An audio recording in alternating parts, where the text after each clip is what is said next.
स्वागत है आपका डोमेन लाइफ मिनिस्ट्रीज में। मैं हूं पास्टर सुजीत कुमार उके और आज हमारा विषय है आशीषों में लौटना। और एक बहुत ही फेमस किताब है, प्रसिद्ध किताब है और छोटी किताब जरूर है, परंतु परमेश्वर के वचनों के द्वारा उस किताब से हम अद्भुत प्रकाशनों को प्राप्त करते हैं। और उस किताब का नाम है रूथ। और रूथ पहला अध्याय बताता है कि बेथलेहम इस देश में एलीमेलेक, नाओमी और उनके दोनों बेटे महलोन और किल्लोन रहते थे। जिन दिनों में न्यायी लोग रहा करते थे उन दिनों में वहाँ अकाल पड़ा और ये लोग एलीमेलेक, नाओमी और उनके दोनों बेटे महलोन और किल्लोन मोआब देश में जा पहुंचे। और कुछ दिनों के बाद एलीमेलेक की वही मृत्यु हो गई और नाओमी ने अपने दोनों बेटे महलोन और किल्लोन की शादी मोआबी लड़की ओरपा और रूथ से उनका विवाह कर दिया। और पहला अध्याय ये बताता है कि 10 साल बीत जाने के बाद महलोन और किल्लोन भी मर गए। और उसके बाद नाओमी ने ये सुना कि परमेश्वर ने जो यहोवा है उसने अपने लोगों की सुधि ली है और उनके लिए भोजन वस्तु प्रदान की है। और नाओमी और उसकी दोनों बहुओं के साथ वे उस देश को जाने को निकली। लेकिन आगे इस कहानी में ऐसा बताया गया है कि नाओमी अपने दोनों बहुओं को लौट जाने के लिए कहते हैं। वो इस प्रकार से कहती है कि अब यहोवा करे तुम्हें फिर से वो तुम्हारे जीवन में खुशियाँ दे, तुम्हारे जीवन में फिर से अच्छे तुम्हें पति दे दे, क्योंकि अब मैं उस दशा में तो नहीं हूँ कि मैं बच्चे जनूं और तब तक वो बड़े हो और तुम उनकी बाट जो सको। इसलिए कहती कि यहोवा करे तुम जाओ और यहोवा तुम्हें फिर से अच्छे पति दे। लेकिन इस कहानी में यदि हम गौर करते हैं, जब बेथलेहम में एलीमेलेक और नाओमी रहते थे,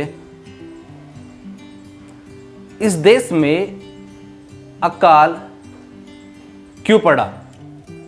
और जब भी हम देखते हैं अकाल पड़ता है तो परमेश्वर के लोग क्या कदम रखते हैं।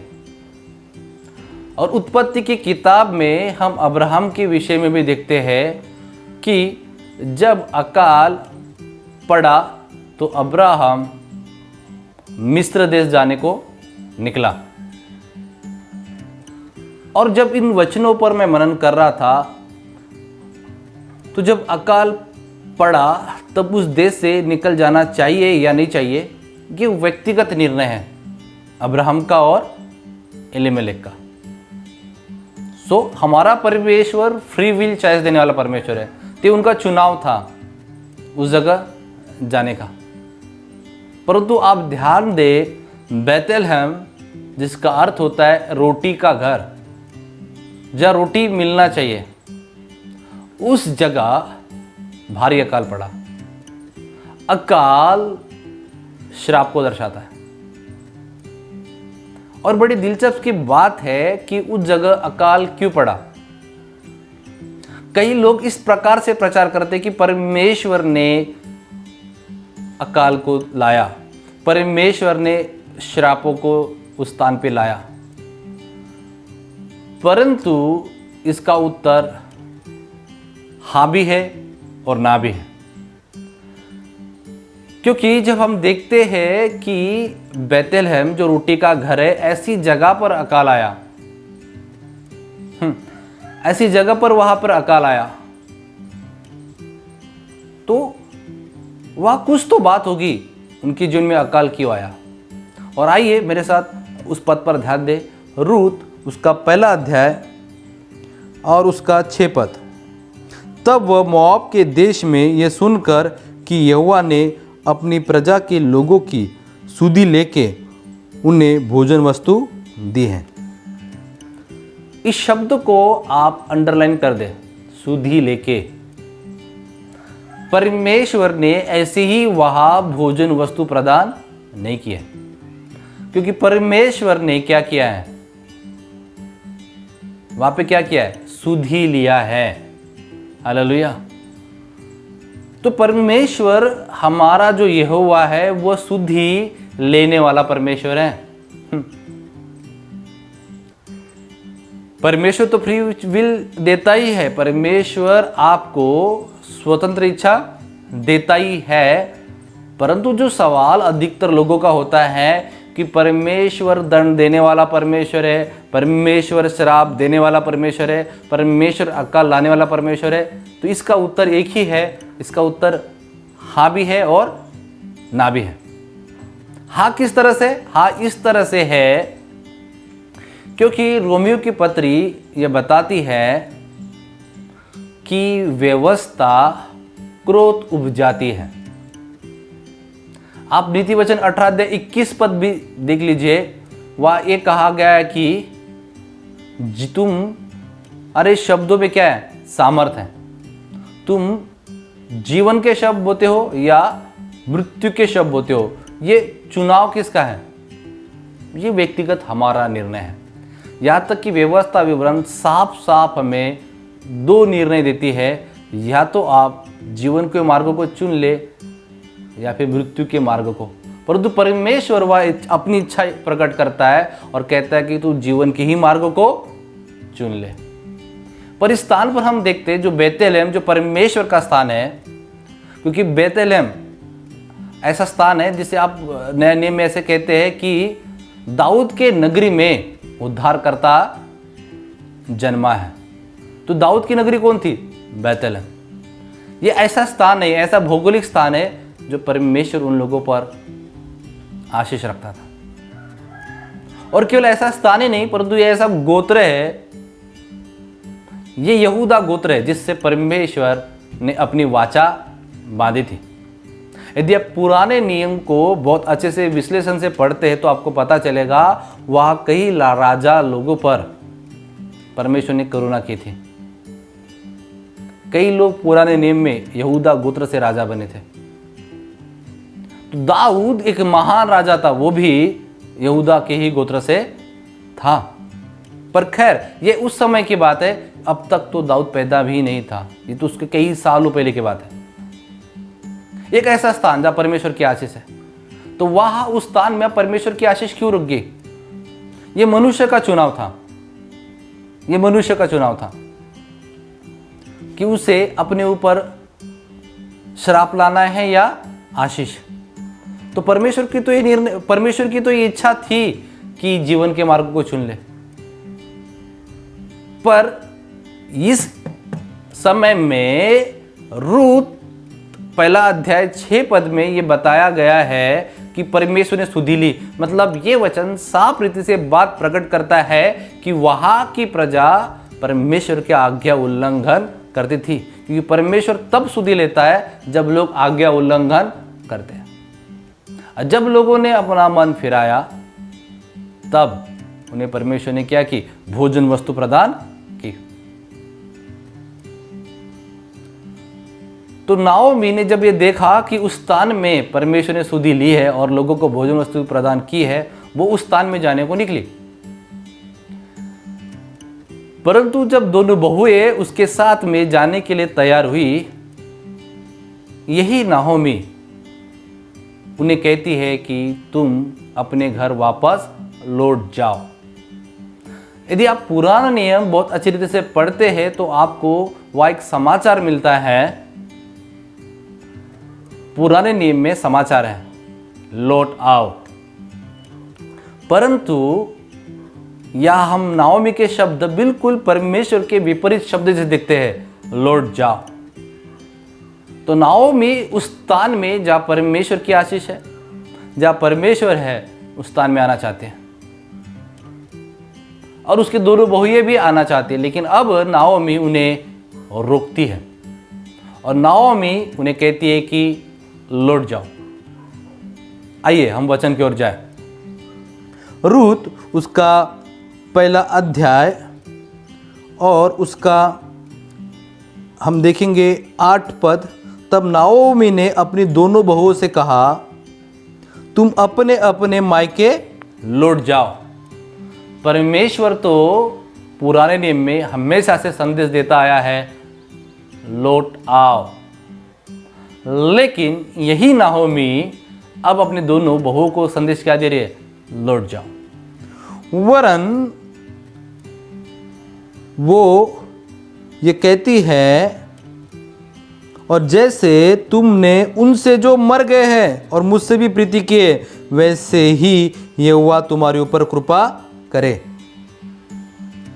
9 पद में कहती है, यहोवा ऐसा करे कि तुम फिर अपने अपने पति के घर में विश्राम पाओ।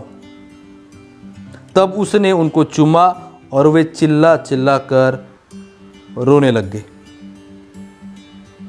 और उससे कहा, निश्चय हम तेरे संग तेरे लोगों के पास चलेंगे।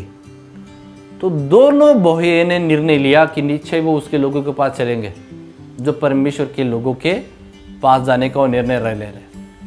परंतु यहां पर आप देखेंगे 8 पद, रूत पहला अध्याय 8 पद, नाओमी के मुंह से परमेश्वर के समाचार से विपरीत शब्द निकल रहे हैं, लौट जाओ।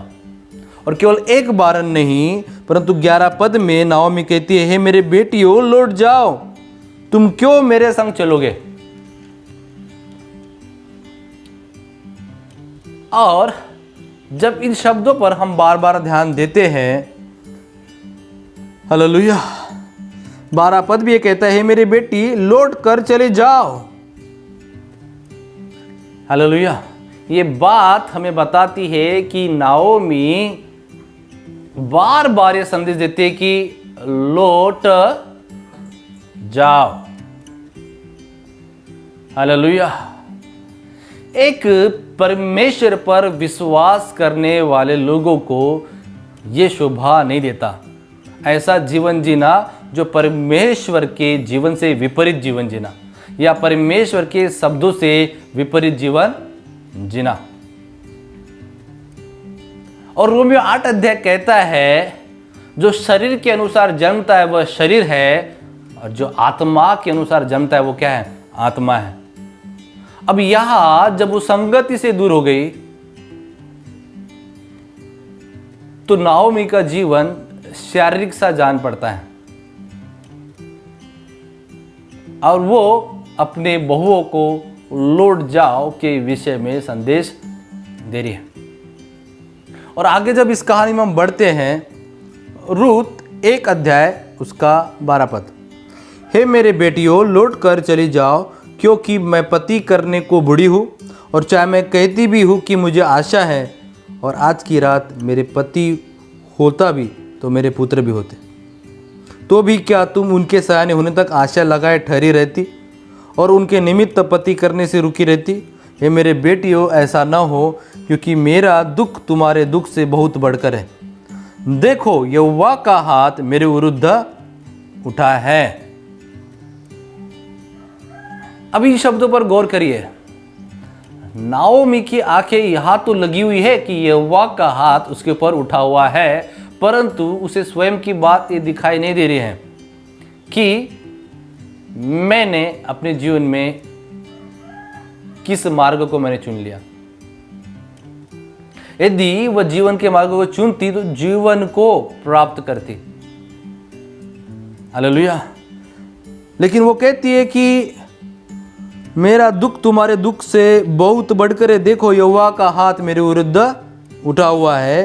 तब वे फिर से उठी और ओर्पा ने तो अपनी सास को चूमा, परंतु रूत उससे अलग नहीं हुई।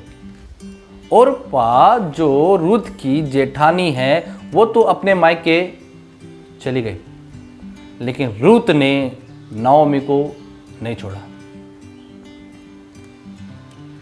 हालेलुया, रूत ने नाओमी को नहीं छोड़ा।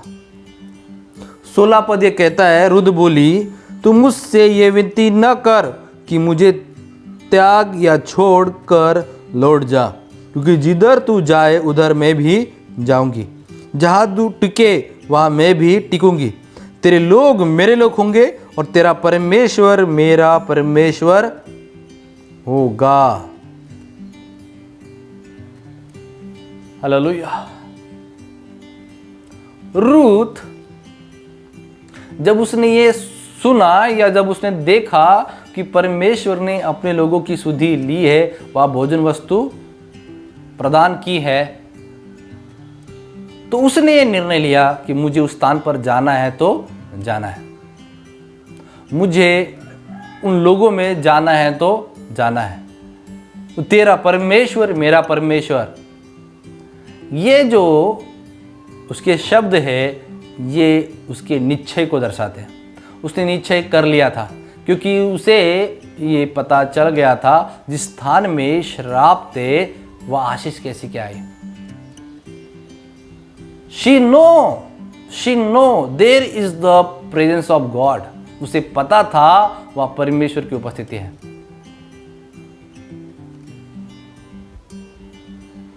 तो रूत के पास ये चुनाव था कि श्रापित स्थानों से आशीष स्थान में आना, श्रापित स्थानों से आशीषित स्थानों में आना। जबकि रूत तो सांसारिक जीवन से थी, मोआब तो सांसारिक जीवन में लुप्त प्रदेश था, लेकिन बेतलेहम तो आत्मिक जीवनों से भरा हुआ व्यक्ति था। लेकिन परमेश्वर की आज्ञाओं को टालने से रूत 1 अध्याय 6 पद बताता है कि परमेश्वर को वहां पर सुधि लेनी पड़ी। तो यहां हम देखते हैं कि शारीरिक जो लोग हैं वे आत्मिक होने का निर्णय ले रहे हैं। हालेलुया। यहां रूत का जीवन हमें ये प्रेरणा देता है कि यदि आप और मैं श्रापित स्थान में हैं, to move in the blessing place, हम आशीष स्थान में वापस आ जाए। Hallelujah. To come back in the blessing place, हम वापस आ जाए आशीष स्थान में। हालेलुया। और रूत ने ये निर्णय ले लिया। आगे हम देखते वचन में, रूत 1 अध्याय 16 पद, जहां तू टिके वहां मैं भी टिकूंगी, तेरे लोग मेरे लोग होंगे और तेरा परमेश्वर मेरा परमेश्वर होगा। क्या आप ऐसी जगह पर है जहां कोई भी आशीष नहीं है? लेकिन जैसे ही रूत ने देखा कि एक ऐसे स्थान में जहां परमेश्वर की आशीष वाले लोग पा रहे, हर दिन रोजमर्रा अपने जीवन में परमेश्वर की उपस्थिति को अनुभव कर रहे हैं, क्या आप रूत की तरह ऐसे स्थान में वापस लौटने का निर्णय लेंगे? आज का हमारा यही तो विषय है, आशीषों में लौटना। आशीष बहुत से लोग अपने जीवन में पाना चाहते हैं, बहुत से लोग विजयी होना चाहते हैं, परंतु परमेश्वर के आज्ञा का पालन नहीं करना चाहते हैं, परमेश्वर के सिद्धांतों पर चलना नहीं चाहते। बहुत से लोग आशीष होना चाहते हैं, परंतु परमेश्वर के सिद्धांतों पर चलना नहीं चाहते हैं। लेकिन रूत ने ये चीज़ तो समझ ली, सिद्धांत तो यही है, जिस स्थान पर श्राप था वहाँ सुधि लेने के बाद आशीष आया, मतलब वहाँ उस स्थान में परमेश्वर की प्रेजेंस है, वहाँ परमेश्वर की हुजूरी है, ऐसे स्थान में उसने भी वापस लौटना मुनासिब समझा। परंतु नाओमी तो उन्हें यही संदेश दे रही थी, लौट जाओ। लेकिन रूत ने यह निर्णय लिया था कि नहीं, जो तेरा परमेश्वर है वो मेरा परमेश्वर होगा, जो तेरे लोग हैं वो मेरे लोग होंगे। क्या आपका ये निर्णय है? क्या आप किसी विपत्ति के समय में हैं? क्या आपके जीवन में कोई कठिनाई है? आप भी रूत की तरह श्रापित स्थान से आशीष स्थान में आ सकते हैं। आप क्या बनना पसंद करेंगे? नाओमी, जो परमेश्वर को जानती तो थी परंतु परमेश्वर के वचनों के विपरीत शब्द बोलती थी, या आप रूत बनना चाहेंगे जो परमेश्वर को जानती तो नहीं थी लेकिन अब उसने परमेश्वर के वचन के अनुसार शब्दों को बोलना चाहा, क्योंकि उसे यह सिद्धांत पता चल गया था जो नीति वचन 18-21 पद में है। उसने जीवन के शब्दों को चुन लिया था, उसने जीवन के मार्गों को चुन लिया था। आज आपके पास ये चुनाव है। क्या आज आप ये निर्णय लेंगे कि आशीष में लौटने का, ऐसे संगति में रहने का जहाँ परमेश्वर की हुजूर रहते हैं, हालेलुया, ऐसे स्थान में रहने का जहाँ परमेश्वर के वचनों को सिखाया जाता है? मैं आशा करता हूँ परमेश्वर ने आपको इस संदेश के द्वारा छुआ होगा और आपसे बात किया होगा, क्योंकि परमेश्वर का वचन हमारे लिए बहुत अधिक महान है। परमेश्वर आपको आशीष करे।